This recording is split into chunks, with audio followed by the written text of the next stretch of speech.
Hello, friends. Welcome to the Taxila Educational Institute of Science.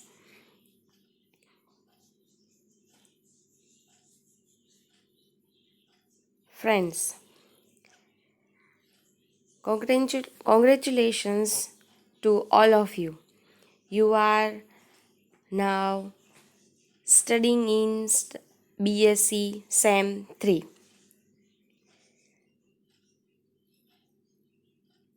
Myself, Vandana Luwani, and I will teach you your subject English. તમે અત્યાર સુધી જે English ભણતા આવ્યા છો એ જ રીતે આગળનું ઇંગ્લિશ પણ આપણે જોવાનું છે. સૌ પ્રથમ તો તમને મેં અભિનંદન આપ્યા કે તમે બીએસસી સેમ 3માં પહોંચી ચૂક્યા છો અને હવે પછી તમે બીએસસી સેમ 3માં આગળ ભણશો. એમાં હું તમારો વિષય ઇંગ્લિશ લઈશ. તમે જાણો છો એ જ રીતે આપણે ઇંગ્લિશમાં આગળ જતા જઈશું. બરાબર છે? જોઈએ આગળ. હવે સૌ પ્રથમ તો આપણે તમારા અભ્યાસક્રમની વાત કરીએ કે ભાવનગર યુનિવર્સિટીમાં તમારે બીએસસીના 3જા સેમેસ્ટરની અંદર કયો અભ્યાસક્રમ જે છે તે તમારે જોવાનો છે, તમને પૂછાવાનો છે અને કઈ રીતે હશે. બરાબર? થોડી ઘણી એની ચર્ચા કરી લઈએ. જુઓ, અહીંયા તમારી સામે જે આખું પેજ છે એ ભાવનગર યુનિવર્સિટી જે છે તેના 3rd સેમેસ્ટર બીએસસીના સિલેબસનું પેજ છે. શક્ય હોય તો આ સિલેબસને કાં તો પ્રિન્ટ કરાવી લો અથવા તો તમે વિડીયો પોઝ કરી અને તમારી કોઈ જે કાંઈ તમે ઇંગ્લિશ માટે અલગથી બુક રાખવાના હો નોટ ડાઉન કરવા માટે, એમાં સૌથી પહેલાં પેજ પર આ સિલેબસ જે છે તેને તમે નોટ ડાઉન કરી લેજો. બરાબર? આ સેમેસ્ટર જે છે એમાં તમને ફર્સ્ટ કમ્પલસરી તરીકે તમને આપેલું છે ઇંગ્લિશ, અને એ ઇંગ્લિશમાં તમને પેપરનું નામ આપ્યું છે ફાઉન્ડેશન કોર્સ ઇન ઇંગ્લિશ. બરાબર? આ જે ફાઉન્ડેશન કોર્સ છે મતલબ પાયાનું ઇંગ્લિશ જે છે એ તમારે જોવાનું છે. એટલે એને પેપરનું નામ આપ્યું છે ફાઉન્ડેશન કોર્સ ઇન ઇંગ્લિશ. બરાબર? પેપર નંબર પણ તમને આપેલો છે BSc FC 302. બરાબર? આ જે છે એ તમારો પેપરનો નંબર છે. એટલે કે આપણું ઇંગ્લિશ જે છે એ પાયાનું ઇંગ્લિશ છે, એ પ્રમાણે આગળ જવાનું છે. બરાબર? હવે અહીંયા જુઓ, તમને આપેલું છે માર્ક 70+30. બરાબર છે? એટલે કે આ પેપર જે છે તમને રિટર્ન ફોર્મની અંદર 70 માર્ક્સનું પૂછાશે અને 30 માર્ક્સ જે છે એ તમને કોલેજ લેવલથી ઇન્ટરનલ તરીકે આપવામાં આવશે. ઓકે, ધેન જોઈએ આપણને અહીંયા આગળ શું સિલેબસની અંદર આપેલું છે. સિલેબસમાં જોવા જઈએ તો આપણને સૌ પ્રથમ તમે ઓવરઓલ નજર કરશો તો 4 યુનિટ્સ આપેલા છે.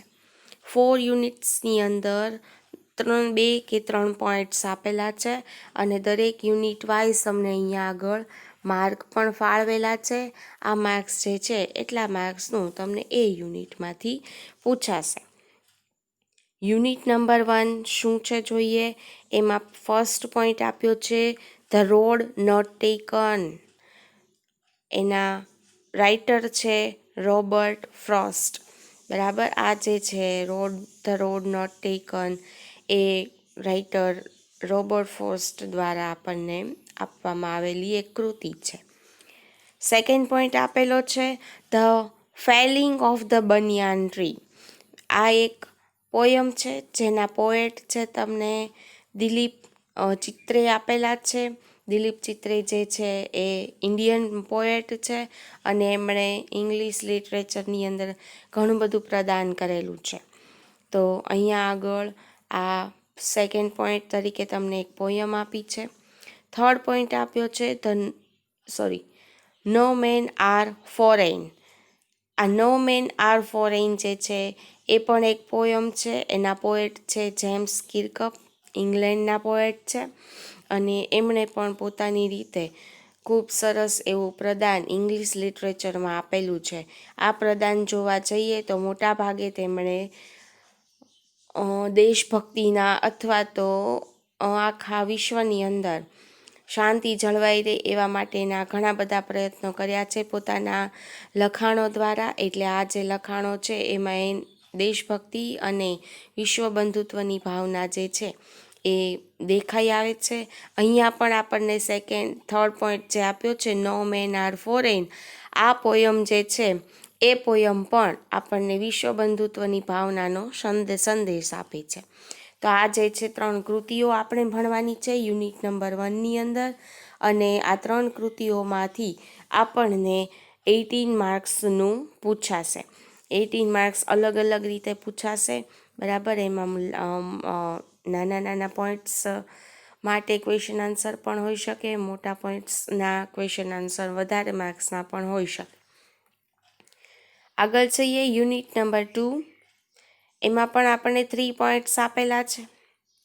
ફર્સ્ટ પોઈન્ટ તરીકે તમને કીધું છે સિચ્યુએશનલ કન્વર્ઝેશન, મતલબ પરિસ્થિતિ પ્રમાણે તમે ક્યારે કેવું કન્વર્ઝેશન તમારે કરવું જોઈએ એ પોઈન્ટ તમને અહીંયા શીખવવામાં આવશે.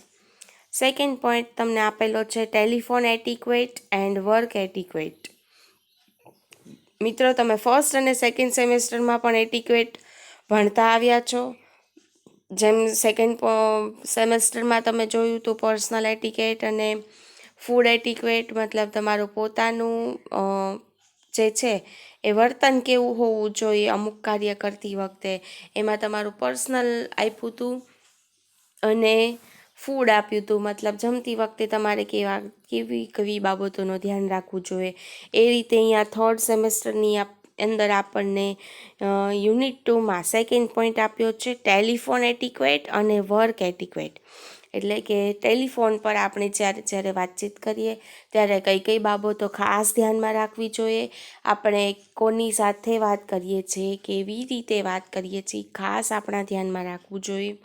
અને કીધું વર્ક એટિક્વેટ, મતલબ કામના સ્થળોએ અથવા કામ કરતી વખતે તમારે કેવી બાબતોનો ખાસ ખ્યાલ રાખવો જોઈએ એ બાબત આપણને યુનિટ નંબર 2ના સેકન્ડ પોઈન્ટમાં આપેલી છે. પછી થર્ડ પોઈન્ટ આપ્યો છે એપોનિમી. એપોનિમી એક બાબત છે જે એપોનિમી જે છે એ આપણને એક એવી બાબત આપી છે કે જે આપણે આગળ જતાં લાઈફની અંદર આપણને શીખવા માટે ઉપયોગી બનશે. પછી યુનિટ નંબર 3 આપ્યા છે, એમાં પણ આપણને 3 પોઈન્ટ આપ્યા છે. The story behind idioms and phrases, મતલબ ઇડિયમ્સ એન્ડ ફ્રેઝીસ મતલબ તમને ગુજરાતીની અંદર જેમ રૂઢિપ્રયોગો અને કહેવતો જે તમે જોતા આવ્યા છો એ ઇડિયમ્સ અને ફ્રેઝીસ, એને રૂઢિપ્રયોગ અને કહેવત કહેવામાં આવે છે. શબ્દ સમૂહો જેને કહો એને ફ્રેઝીસ કહેવાય, ઇડિયમ્સ જેને કહો, બરાબર, એ રૂઢિપ્રયોગો છે જે આપણે વાર્તાની અંદર છુપાયેલા હોય એ ભણવાના છે. બી આપ્યું છે preparing advertisement four consumer items, મતલબ કન્ઝ્યુમર આઇટમ્સ જે છે જે તમારે વેચવાની છે લોકોને, એ આઇટમ્સ માટે થઈને તમે મતલબ એડવર્ટાઇઝમેન્ટ જે છે એ તમારે પ્રિપેર કરવાની છે કે તમારી વસ્તુ જો તમે કોઈકને વેચો તો તમે કેવી એડ આપશો. થર્ડ પોઈન્ટ આપ્યો છે preparing pamphlets for a social cause. Pamphlets મતલબ તમે સમજો છો, બરાબર, કોઈ એક એવું કાગળ હોય કે જેની અંદર તમે તમારી ઇવેન્ટ અથવા તો તમે તમારું કોઈ વસ્તુ જે છે એને પોપ્યુલર કરવા માટે જુદી રીતે એને કાગળ પર તમે લખાણ દ્વારા એને લોકોની સામે રાખો છો. એના દ્વારા જે છે એ લોકો પોતાની રીતે એની સાથે જોડાવું ન જોડાવું એ નક્કી કરે છે, એ પેમ્ફલેટ હોય છે. અને એ પેમ્ફલેટ આપણે અહીંયા તૈયાર કરતાં શીખવાનું છે. અને એ પણ પેમ્ફલેટ શેના માટેના, તો કે સોશિયલ કોઝ, મતલબ સામાજિક કારણો માટેના. તમે જે સામાજિક કાર્યો અથવા સામાજિક બાબતો જે છે એના માટે તમે જાગૃતિ ફેલાવવા માગતા હો, તો એ જાગૃતિ ફેલાવવા માટેના પેમ્ફલેટ્સ જે છે એ અહીંયા આગળ આપણે જોવાના છે, એને શીખવાના છે એ કેવી રીતે પ્રિપેર કરાય. યુનિટ નંબર 4 આપણને આપ્યું છે 2 પોઈન્ટ્સનું. એમાં પહેલું આપ્યું છે એક્સપાન્શન ઓફ આઈડિયાઝ, મતલબ ચલો તમને કોઈ એક આઈડિયા આવ્યો તો તમે એને કઈ રીતે એક્સપાન્ડ કરશો, મતલબ એને કેવી રીતે વિસ્તરણ આપશો, એને કેવી રીતે વધુ ને વધુ તમે સારી રીતે સમજાવી શકશો, એ પોઈન્ટ આપણે અહીંયા જોવાનો છે. યુનિટ 4ની અંદર બી આપ્યો છે precise writing of an unknown passage. એક તમે અનનોન પેસેજ અહીંયા આપવામાં આવશે, તમે ન જાણતા હોય એવા પેસેજીસ, અને એના માટેનું પ્રિસાઇઝ રાઇટિંગ જે છે એ તમારે અહીંયા આગળ શીખવાનું છે. અને આ આખો યુનિટ આપણને 70 માર્ક્સનું પૂછાશે. તો 17 માર્ક્સનું યુનિટ આ રીતે તમે જોવા જાઓ તો યુનિટ નંબર 1 18 માર્ક્સનું, યુનિટ નંબર 2 18 માર્ક્સનું, unit number 3 70 marks and unit number 4 B 70 માર્ક્સની રીતે પૂછાશે. ઓકે, એ મુજબ તમે જોવા જાઓ તો તમને અહીંયા આગળ રેફરન્સ તરીકે નીચે ટેક્સ્ટ આપેલી છે કે તમે આ ટેક્સ્ટમાંથી ઉપરના યુનિટના માટેના તમે પોઈન્ટ્સ છે એ તારવી શકો, એમાંથી તમે ભણી શકો. એમાં રેફરન્સીસમાં તમે જોવા જાઓ તો ફર્સ્ટ પોઈન્ટ આપ્યો છે prism, board of editors, oriented, black swan 2011. બરાબર, આ જે છે એ પ્રિઝમ નામની બુક છે કે જે બ્લેક સ્વાનના એડિટર્સ જે છે ઓરિએન્ટ, એના દ્વારા તૈયાર કરાયેલી છે. સેકન્ડ રેફરન્સ તરીકે આપણને આપી છે સિન્હા કે બિઝનેસ કોમ્યુનિકેશન. આ બુકનું નામ છે, બરાબર. અને એના રાઇટર જે છે અથવા એના પબ્લિશર્સ જે છે એ ગાલકોટિયા પબ્લિશિંગ કંપની ન્યૂ દિલ્હી દ્વારા બહાર પડેલી છે.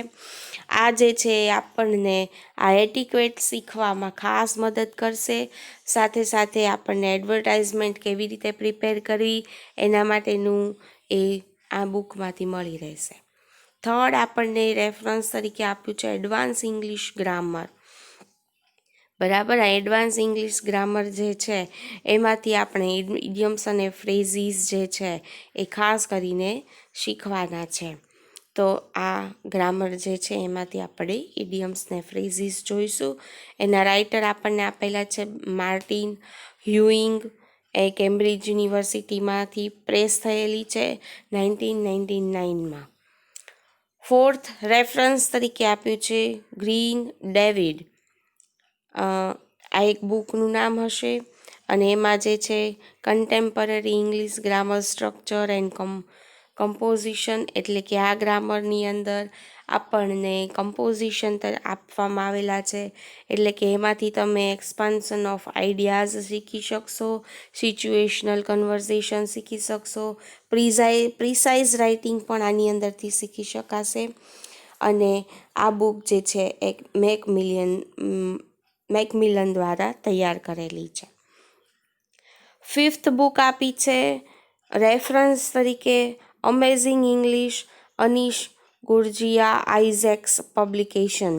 આ બુક જે છે એમાંથી આપણને જુદા જુદા પોઈન્ટ્સ ઉપરના યુનિટ નંબર 2 અને 3ના મળી રહેશે. એટલે કે એ જે છે આ 5 જે બુક છે એમાંથી આપણને રેફરન્સ તરીકે ઘણું બધું મળી શકે એમ છે. તો મૂળ ટેક્સ્ટ બુક ન હોય તો આપણે રેફરન્સ માટે આ ટેક્સ્ટ બુકનો યુઝ કરી શકાય. બરાબર, તો મિત્રો આ છે આપણો 3rd સેમેસ્ટરનો કોર્સ. બરાબર, સિલેબસ કે જે સિલેબસમાંથી આપણે આગળનો પોઈન્ટ્સ બધા જે છે એ કરતા જવાના છે. જેમ સેમ ટૂમની અંદર મેં તમને કોઈ એક પોઈન્ટ લઈ એ સમજાવતા એમાં સ્પેલિંગ ટીક માર્ક કરતાં એ બાબતનો હાર્દ આપણે શીખવાનો પ્રયત્ન કર્યો. એ જ રીતે સેમ 3માં પણ આપણે આગળ જવાનું છે. બરાબર.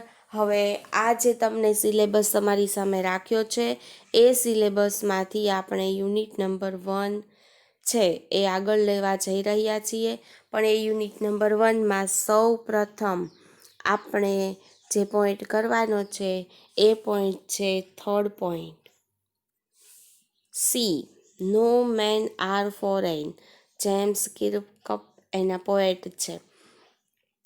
આ પોયમ જે છે એ આપણે અત્યારે સ્ટાર્ટ કરવા જઈ રહ્યા છીએ. બરાબર. જો તમારી પાસે આ સિલેબસ જે છે એની કોઈ કોપી કાઢવાનો કોઈ ઓપ્શન ન હોય તો વિડીયો પોઝ કરી કોઈ એક જગ્યાએ સિલેબસને રેફરન્સ બુકની સાથે માર્ક્સના નોટડાઉન સાથે તમારી બુકની અંદર આ સિલેબસ જે છે એ ઉતારી લેજો. એકવાર વિડીયો પોઝ કરી અને થોડી વાર માટે રાખી અને એક જગ્યાએ લખી લેજો એટલે તમને ખ્યાલ રહે કે અમારા કોર્સની અંદર આ પ્રમાણેના પોઈન્ટ્સ આપણને આપેલા છે. બરાબર. આ જે પોઈન્ટ જે છે એ આપણે બીએસસી 3rd સેમેસ્ટરમાં જોવાના છે. Okay, let's start the unit number 1. એનો 3rd પોઈન્ટ, સી. નો મેન આર ફોરેન. જેમ્સ કિર્કપ. બરાબર. ચલો, આ આપણે આગળ જઈએ છીએ.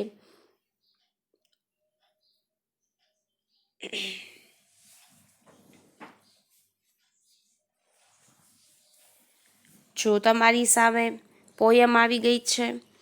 ટાઇટલ એનું છે નો મેન આર ફોરેન. પોએટ એના છે જેમ્સ કિર્કપ. બરાબર. જેમ તમે સિલેબસની કોપી જે છે કરાવી ન શકો તો તમે તમારી બુકમાં ઉતારી લીધું છે, એવી જ રીતે વિડીયો પોઝ કરી અને આ પણ તમે એક વખત તમારી બુકમાં ઉતારી લેજો. ફ્રેન્ડ્સ, બહુ મોટી પોયમ નથી એટલે એવી કોઈ મહેનત નહીં થાય તમારે, પણ તમે શાંતિથી ભણી શકો, એમાં તમે નોટ ડાઉન કરી શકો તમારે શું શું યાદ રાખવા જેવું છે. એટલા માટે એક વખત આ પોયમ જે છે એ બુકમાં ઉતારી લ્યો, કારણ કે અત્યાર સુધીમાં તમારી પાસે એવું કોઈ મટીરિયલ નહીં હોય કે જેની અંદર તમારી પાસે આ પોયમ હશે અને તમે એની અંદર કોઈ પણ પ્રકારની ટીક માર્ક કરી શકશો. બરાબર છે. તો એક વખત વિડીયો પોઝ કરી આ પોયમ જે છે એને તમે પહેલાં બુકમાં ઉતારી લ્યો.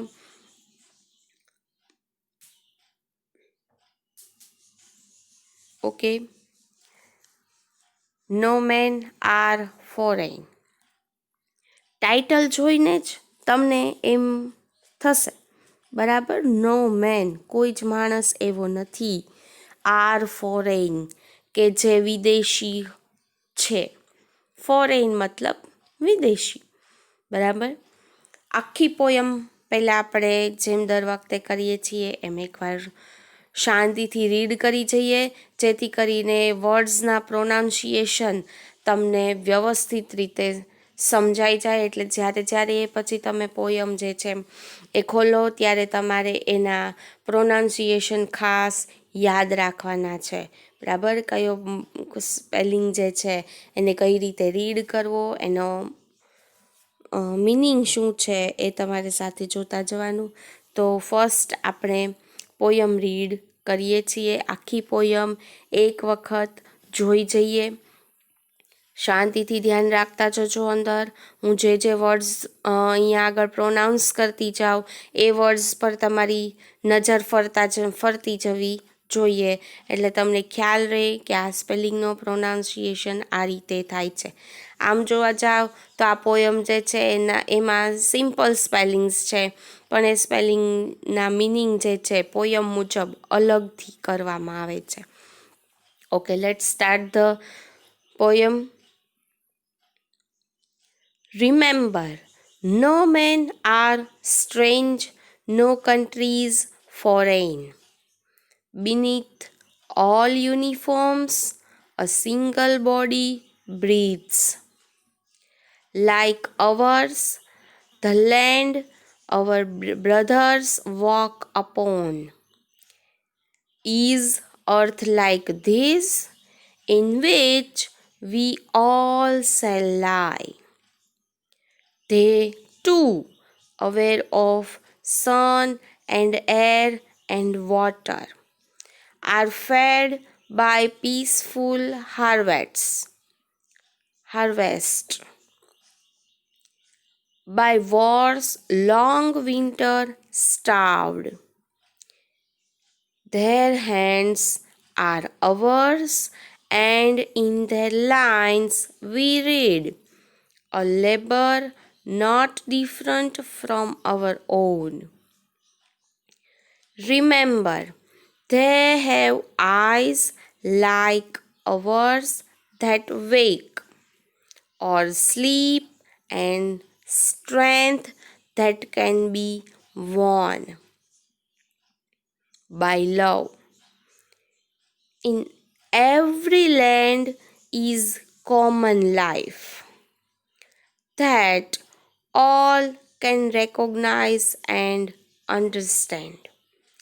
Let's remember, whenever we are told to hate our brothers, it is ourselves that we shall dispose, betray, condemn. Remember, we who take arms against each other, it is the human earth that we defile. Our hells of fire and dust outrage the innocence of air that is everywhere our own. Remember, no men are foreign and no countries strange. The poem is finished. જોઈએ એનું હાર્દ શું કહે છે. પોયમનું હાર્દ આપણને શું કહે છે એ આપણે જોઈએ. તમને આ પહેલાં પણ મેં કીધું હતું જ્યારે ઇન્ટ્રોડક્શન આપ્યું સિલેબસનું ત્યારે કે જેમ્સ કિર્કઅપ જે છે એ મોટા ભાગે દેશભક્તિ અથવા તો વિશ્વ બંધુત્વની ભાવના માટે પોતાના વર્ક્સ મતલબ કે પોતાની કૃતિઓ રજૂ કરતા આવ્યા છે.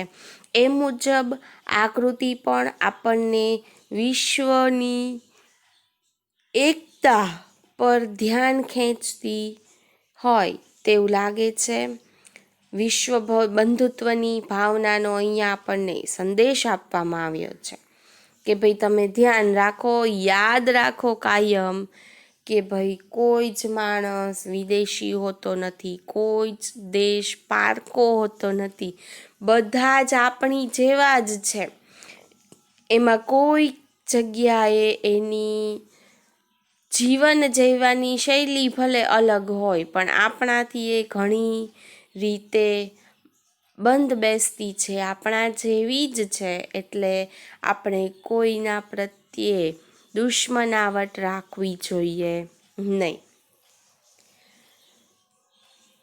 પોએટ અહીંયા જણાવે છે આપણને કે બધા જ મનુષ્યો આપણા પોતાના જ છે, આખું વિશ્વ આપણો પરિવાર છે તથા સમસ્ત પૃથ્વી આપણી માતૃભૂમિ છે. જુદા જુદા નામ, શરીરો, વસ્ત્રો અને દેશ વચ્ચે ધડકનારું હૃદય પણ એક જ છે. બધાનું હૃદય એક સરખું જ હોય ને. હૃદયની રચના કે એની કાર્યપદ્ધતિમાં કંઈ ઇન્ડિયા અને અમેરિકાના લોકોમાં ફરક નથી. એક જ એવું બ્લડ છે જે આપણી સૌની અંદર વહી રહ્યું છે. સરખું છે ને બ્લડ તો, બરાબર? કે પછી ઇન્ડિયા અને પાકિસ્તાનના લોકો છે એના બ્લડના રંગમાં કે બ્લડની અંદરના સ્ટ્રક્ચરમાં કોઈ ફેરફાર છે? એવું તો ક્યારેય હોતું નથી. જેમને આપણે આપણા જ દુશ્મનો સમજીએ છીએ તે મનુષ્યો પણ આપણી જેવા જ છે અને તેમનામાં પણ તમામ લાગણીઓ, ગુણો દુર્ગુણો, જુદા જુદા પ્રકારની સેન્સીસ મતલબ ઇન્દ્રિયોથી જે લોકો કામ કરે છે એ વગેરે પણ આપણી જેવા જ છે, જેવા આપણામાં છે એવા જ એનામાં છે. તો પછી શા માટે આપણે દુશ્મનાવટ રાખવી જોઈએ? જીવનની કઠિનાઈઓ આપણી જેમ જ તેમણે પણ ભોગવવી પડતી હોય છે. જેવું જીવન જીવવા માટે આપણે સંઘર્ષ કરીએ છીએ એવો જ સંઘર્ષ એમના જીવન જીવવા માટે પણ કરવામાં આવતો હોય છે. એવું જરૂરી છે? ચલો સમજો કે ભારત દેશની અંદર આપણે મહેનત કરીને કામ કરીને આપણે આપણું ઘર ચલાવીએ, ગુજરાન ચલાવીએ, અથવા તો આપણી જિંદગી જીવવા માટે આપણે ઘણો બધો સંઘર્ષ કરીએ અને રશિયા કે ચીનની અંદર જોવા જાવ તો આવો સંઘર્ષ કરવામાં નથી આવતો, એ લોકોને બેઠા બેઠા મળી જાય છે. એવું કાંઈ હોતું નથી. જીવન જીવવાનો સંઘર્ષ તો એમણે પણ કરવો પડે છે અને આપણે પણ કરવો પડે છે. એટલે કે જે કાંઈ આપણે કરીએ છીએ બધું સરખા જેવું છે. તો પછી કોઈને પ્રત્યે આપણે નફરત કરવી ન જોઈએ, નફરત ફેલાવવી ન જોઈએ. જેવી ભાવનાઓ આપણે અનુભવીએ છીએ, માણસ છે તો એની અંદર ભાવના તો ઊભી થવાની, બરાબર, લાગણીઓ ઊભી થવાની, પ્રેમની જે છે લાગણી છે, પછી દુઃખની લાગણી છે, એ ઊભી થવાની જ તે. પણ આપણે એવી ભાવના અનુભવીએ છીએ અને બીજા દેશના લોકોને એવી કોઈ ભાવના જ નથી, એવું તો ક્યારેય બનતું નથી. એમને પણ પ્રેમની ભાવના છે, એમનામાં પણ દુઃખની ભાવના છે, એમને પણ જે છે એ માઠું લાગી શકે છે કઈ બાબતે. જેમ આપણે સુખ અનુભવી કરીએ, જેમ આપણે દુઃખ અનુભવ કરીએ, એમ એ લોકો પણ કરી શકે છે. એટલે જ આપણે આ વિશ્વને અને તેમાં વસતા તમામ મનુષ્યોને એક જ પ્રકારની દ્રષ્ટિથી નિહાળવા જોઈએ. આપણી દ્રષ્ટિમાં કોઈ ફેરફાર ન થવો જોઈએ, એ આપણે ખાસ ધ્યાનમાં રાખવું જોઈએ. જ્યારે પણ આપણે કોઈ બીજાને ધિક્કારીએ છીએ ત્યારે ખરેખર આપણે શું કરીએ છીએ? તો કે તમે તમારા ભાઈઓને ધિક્કારો છો, એનો મતલબ તમે તમારી પોતાની જાતને ધિક્કારો છો. એના પ્રત્યે ધૃણા રાખો છો, એનો મતલબ એ ધૃણા પણ તમે તમારી પોતાની જાત પ્રત્યે રાખી છે. એવું આપણને આ પોયમમાં સમજાવ્યું છે. આમ જોવા જાવ તો આ પોયમ છે એ ઘણી બધી બાબતોને આપણી સમક્ષ લાવે છે, ડિફરન્સ પણ બતાવે છે મનુષ્યો વચ્ચેનો, અને સમાનપણું પણ અહીંયા બતાવે છે કે કોમન શું છે. જો કોમન એટલું બધું હોય, કુદરતે જે આપ્યું એ બધું જ કોમન હોય, તો પછી માણસે પોતાની જાતે ક્યારેય એકબીજા પ્રત્યે જે છે એ ડિફરન્સ ઊભા ન કરવા જોઈએ. એ અહીંયા આપણને એમણે સમજાવ્યું છે. આ પોઈન્ટ જે છે બરાબર, એનું ટાઇટલ એ એટલું જ કહી જાય છે બરાબર કે કોઈ જ મનુષ્ય અજાણ્યો નથી, કોઈ જ મનુષ્ય વિદેશી નથી, કોઈ જ મનુષ્ય પારકો નથી. એ બાબતને દરેક મનુષ્યએ પોતાના મનમાં ગાંઠ બાંધીને રાખવી જોઈએ. બીજા પ્રત્યે નફરત ન કરવી, બીજાને ધૃણા ન કરવી, એ ખાસ ધ્યાનમાં રાખવું. જેટલી તમે બીજા પ્રત્યે નફરત કરો, જેટલી ધૃણા કરો, એટલે એ બધી જ બાબતો જે છે એ તમને ત્યાં આગળ લાવીને ઊભી રાખી દે છે કે તમે તમારી પોતાની જ પૃથ્વીનો વિનાશ કરી રહ્યા છો. બરાબર છે. આવી બાબત આપણને અહીંયા આગળ સમજાવેલી છે.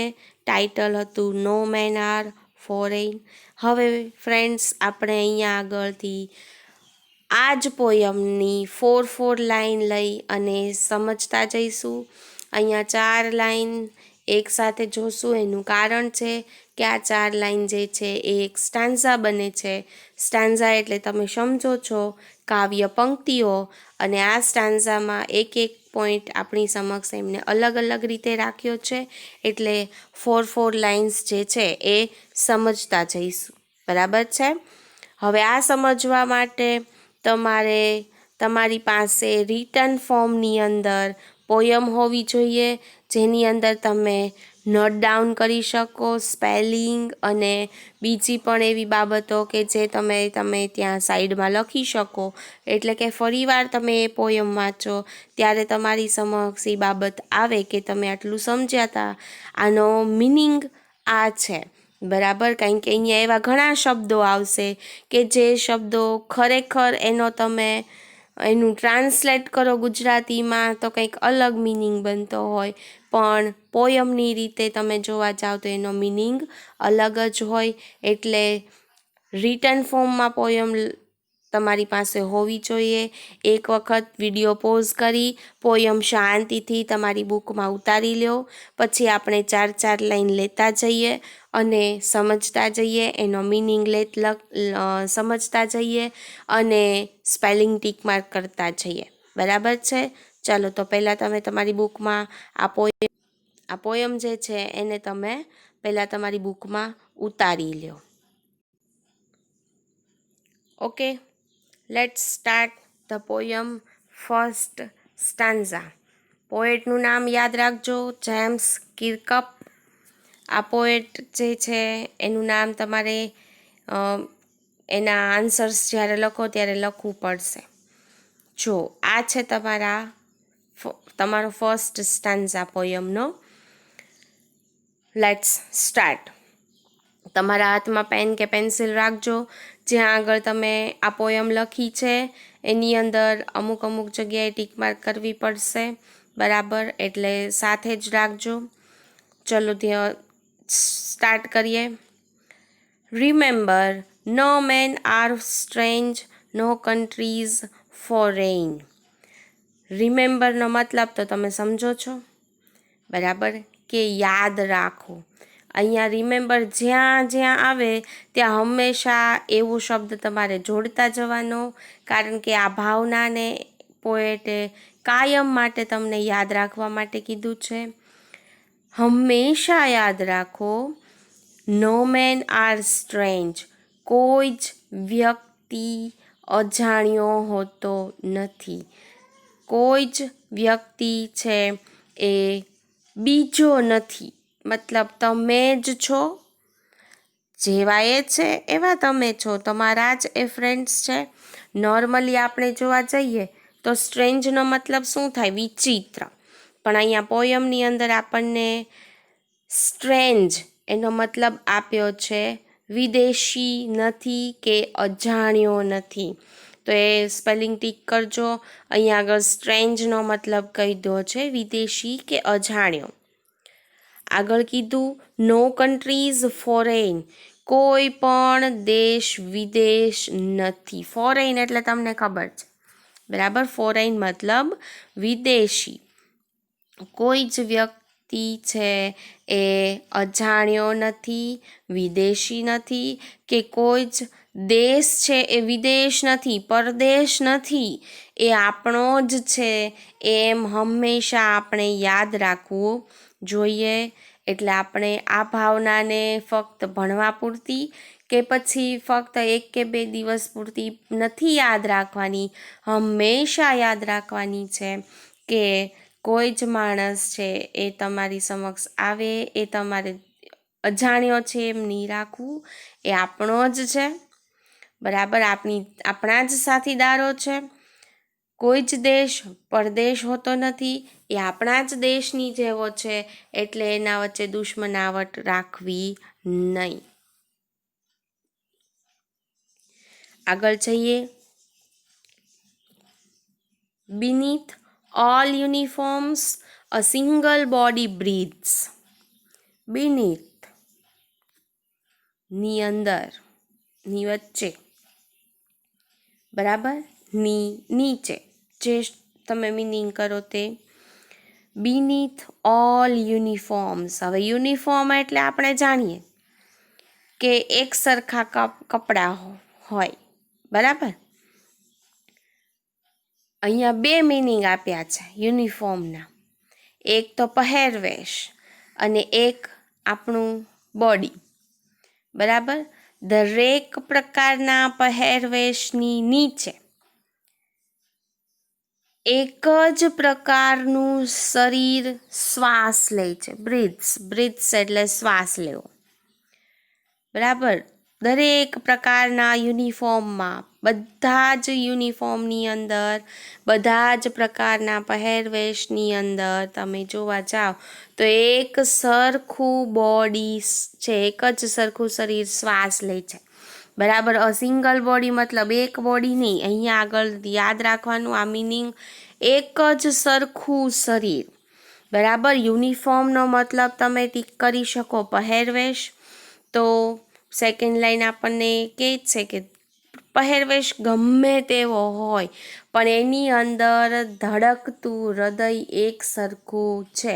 શ્વાસ એક જ સરખી રીતે લઈ શકાય છે.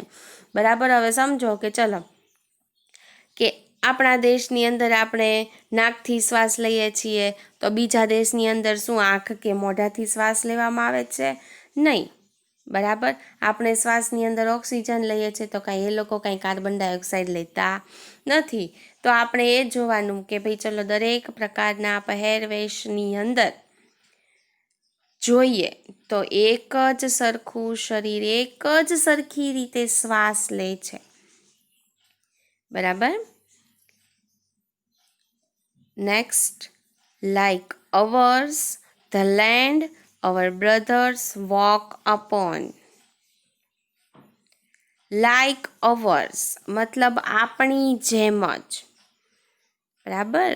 આપણી જેમ જ આપણા ભાઈઓ પણ, બ્રધર્સ. બરાબર. કારણ કે બીજા દેશના લોકોને ભાઈઓ જ કીધા છે કે આપણા જેવા જ ભાઈઓ છે. એ ભાઈઓ જે છે આપણી જેમ જ જમીન ઉપર જ ચાલે છે. જમીનથી 3 ઇંચ ઊંચા કે 5 ઇંચ ઊંચા એ લોકો ચાલે છે. બરાબર. કે પછી આપણે પગ વડે ચાલીએ અને એ કાંઈ ગોઠણ વડે ચાલે છે એવું તો નથી ને, કે હાથ વડે ચાલે છે એવું તો નથી ને. એટલે અહીંયા આપણી જેમ જ કીધું છે. હવે આપણી જેમને તમે અલગ અલગ રીતે અર્થ કહી શકો કે આપણી જેમ આપણે પગેથી ચાલીએ એમ એ પગેથી ચાલે, જેમ આપણે જમીનને અડીને ચાલીએ એમ જ એ જમીનને અડીને ચાલે છે. બરાબર. તો પછી સમજો કે એ આપણીથી અલગ કેવી રીતે છે. બરાબર. એને તમે વિચિત્ર માણસ, સ્ટ્રેન્જ માણસ કેમ કહી શકો, કે બીજા વ્યક્તિ કેમ કહી શકો, એ આપણી જેવા જ છે. તો આપણી જેમ જ આપણા ભાઈઓ પણ જમીન પર છે એ ચાલે છે. જો the land our brothers walk upon. upon એટલે ની ઉપર. બરાબર. ધ લેન્ડની ઉપર. લેન્ડ એટલે તો સમજો છો ને, ખ્યાલ છે ને. લેન્ડ એટલે જમીન, કે જમીન ઉપર આપણી જેમ જ આપણા ભાઈઓ પણ ચાલે છે. બીજી રીતે જોવા જાઓ તો જેમ જમીન પર આપણે ચાલીએ છીએ એ પૃથ્વી જેવી છે, એવી જ પૃથ્વી એની પણ છે. બરાબર. કાંઈ આપણી જમીન જે છે એની અંદર ધૂળ, માટી ને કાંકરા ને પાણી ને એવું બધું છે, તો એની જમીન કાંઈ કોઈ બીજા પદાર્થની તો નથી બનેલી. જેવી જમીન આપણી છે, જેવી પૃથ્વી આપણી છે, એવી જ પૃથ્વી એમની પણ છે. બરાબર. એટલે કોઈને બીજા વ્યક્તિ માનવા નહીં. એ આપણી જેવા જ છે, આપણા જ ભાઈઓ છે. Is earth like this in which we all shall lie. એવી જ પૃથ્વી છે બધાની. બરાબર. કે જેના પર આપણે બધા અસ્તિત્વ ધરાવીએ છીએ. Is earth like this. પૃથ્વી બધાની સરખી જ છે. In which we all shall lie. lie એટલે ખરેખર હુઈ જવું થાય, આડું પડી જવું જમીન પર, કે પછી પલંગ પર, કે પછી તમે કોઈ પણ સરફેસ પર, મતલબ આડું પડી જવું. પણ અહીંયા આગળ લાઈનો મતલબ આડું પડવું એવું નથી, સૂઈ જવું એવું નથી, પણ અસ્તિત્વ ધરાવવું. બરાબર. એટલે અહીંયા આગળ અર્થ થશે લાઈનો અસ્તિત્વ ધરાવવું. તો શું કહે છે લાસ્ટ લાઈનમાં? Is earth like these in which we all shall lie. એવી જ પૃથ્વી છે કે જેના પર આપણે બધા અસ્તિત્વ ધરાવીએ છીએ. બરાબર, કે પૃથ્વી કાંઈ કોઈને ફરી જાતી નથી. પૃથ્વીનું જે બંધારણ છે એ અહીંયા જોવા જાવ કે અમેરિકામાં જોવા જાવ, એક સરખા જેવું જ હોવાનું, એક જ પૃથ્વી હોવાની. કાંઈ અમેરિકાની પૃથ્વી કાંઈ બદલાઈ જતી નથી. પૃથ્વી તો એની જ છે. તો પછી શા માટે માણસોએ બીજા દેશ ને વિદેશ, બીજા લોકોને પરદેશી માનવા જોઈએ? એ આપણા જ છે અને આપણી જેવા જ છે. એ વાત ખાસ દરેક વ્યક્તિએ યાદ રાખવી જોઈએ. આપણી જેવું જ લોહી એનામાં વહે છે, આપણી જેમ જ એ શ્વાસ લે છે, આપણી જેમ જ એ જમીન પર અસ્તિત્વ ધરાવે છે ને અસ્તિત્વ જેના પર ધરાવે છે એ પૃથ્વી પણ આપણી જેવી જ છે. બરાબર, તો આ બાબત આપણને અહીંયા ફર્સ્ટ સ્ટાન્ઝાની અંદર એમણે ક્લિયર કરી છે. સ્પેલિંગ બધા જ નોટ ડાઉન કરી નાખજો. સ્ટ્રેન્જનો મતલબ અહીંયા આગળ વિચિત્ર નહીં, સ્ટ્રેન્જ એટલે પરદેશી અથવા અજાણ્યો. ફોરેન મતલબ વિદેશ. બીનીથનો અર્થ થશે ની અંદર, ની નીચે. યુનિફોર્મ્સ એટલે અહીંયા આગળ પહેરવેશ. અ સિંગલ બોડી મતલબ એક જ સરખું શરીર. બ્રીથ્સ એટલે તો ખ્યાલ છે શ્વાસ લેવો. પછી લાઈક અવર્સ મતલબ આપણી જેમ જ. લેન્ડ એટલે જમીન, આપણા જ ભાઈઓ છે. વોક અપોન એટલે ની પર ચાલવું. અને લાસ્ટ લાઈનમાં એક છેલ્લો સ્પેલિંગ ટીક માર્ક કર્યો, લાય. લાય એટલે ખરેખર પોઢી જવું થાય, આડા પડી જવું થાય, પણ અહીંયા આગળ અસ્તિત્વ ધરાવવું. ઓકે, તો આખો સ્ટાન્ઝા આપણને શું કહે છે કે યાદ રાખો, કોઈ માણસ અજાણ્યો નથી, કોઈ દેશ પરદેશ નથી. બધા જ પહેરવેશની નીચે એક જ પ્રકારનું શરીર શ્વાસ લે છે. આપણી જેમ આપણા ભાઈઓની જમીન પણ આ જ પૃથ્વી પર રહેલી છે, એના પર જેના પર તે લોકો ચાલે છે, એને ચાલે છે તો પણ આપણી જેમ જ. આ પૃથ્વી જે છે કે જેમાં આપણે બધા જ અસ્તિત્વ ધરાવીએ છીએ. બરાબર, કે પૃથ્વી પર અસ્તિત્વ ધરાવવા માટે પૃથ્વી પણ બધાની એક જ છે. બરાબર, તો અહીંયા આગળ આ સ્ટાન્ઝા આપણે કમ્પ્લીટ કર્યો. Let's start second stanza.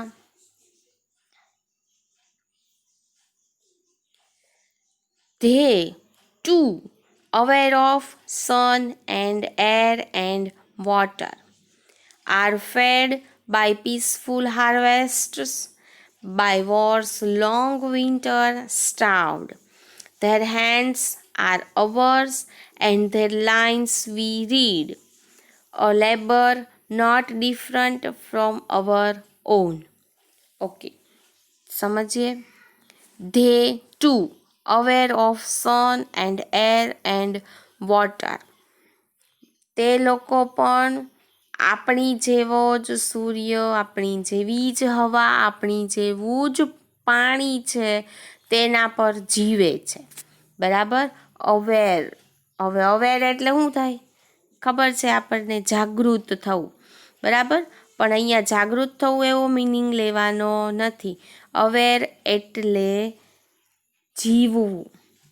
તમે જે રીતે જીવો છો, જે સૂર્ય તમને પ્રકાશ અને ગરમી આપે છે, એ જ સૂર્ય બીજા દેશના લોકોને પણ પ્રકાશ અને ગરમી આપે છે.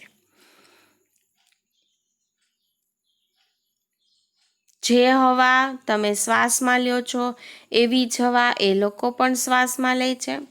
જેવું પાણી તમે યુઝ કરો છો, પીવો છો, એવું જ પાણી તે લોકો પણ યુઝ કરે છે અને એ લોકો પણ પોતાના વપરાશમાં લે છે, પીવામાં પણ લે છે.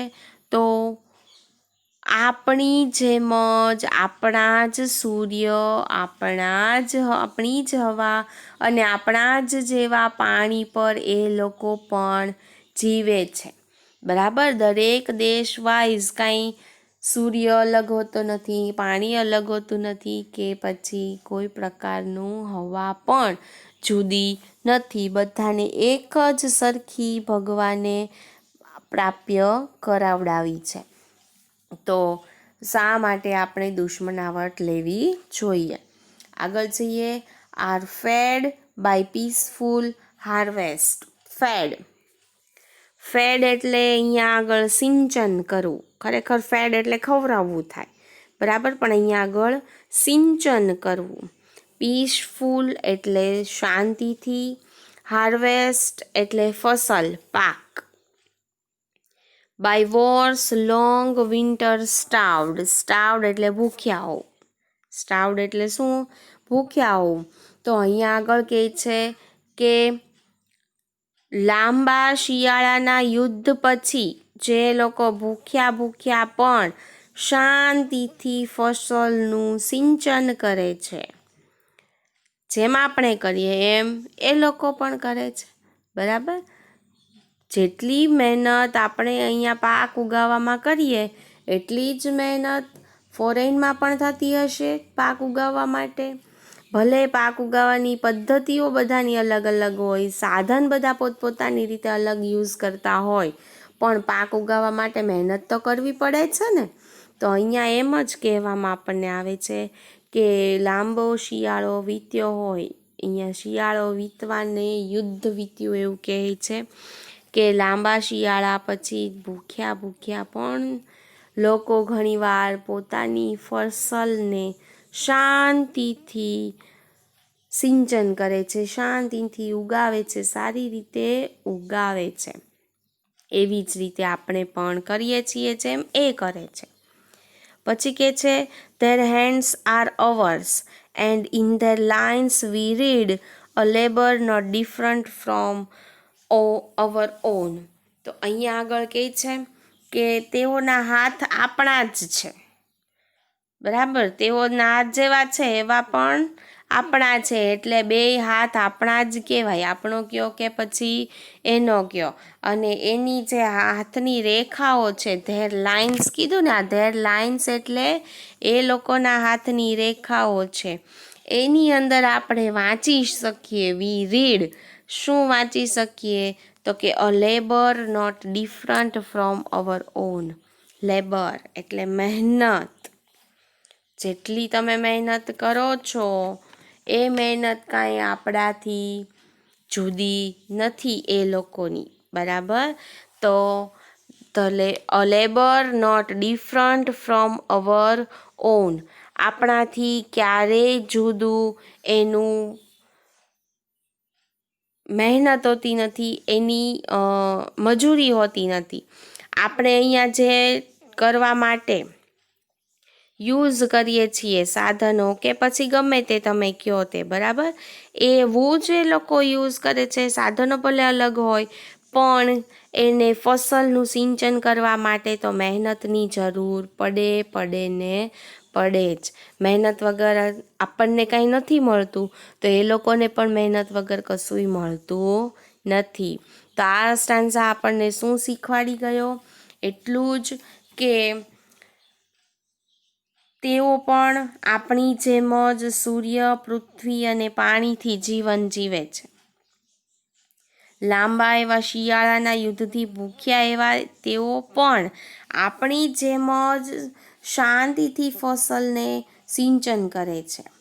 તેઓના હાથ આપણા જ છે અને તેમના હાથની રેખાઓમાં આપણે એવું ખરેખર વાંચી શકીએ કે આ શ્રમિકો આપણાથી પણ જુદા નથી, એમનો શ્રમ આપણાથી જુદો નથી. જેમ આપણે મહેનત કરીએ એમ એમણે પણ મહેનત તો કરવી જ પડે. ઓકે, ધેન અહીંયા આગળ સેકન્ડ સ્ટાન્ઝા કમ્પ્લીટ થયો છે. આજના સેશનની અંદર આપણે અહીંયા સુધીનું રાખશું. આ સ્ટાન્ઝા જેટલા કમ્પ્લીટ થયા ત્યાં સુધીનું 2-3 વાર તમે જોઈ જજો, શાંતિથી સમજી જજો, બરાબર. અને જે કાંઈ છે એ તમારી બુકની અંદર જે તમે પોયમ લખી હોય એની અંદર સ્પેલિંગ ટીક માર્ક કરી લેજો. Okay then by friends, stay home, stay safe. આવજો.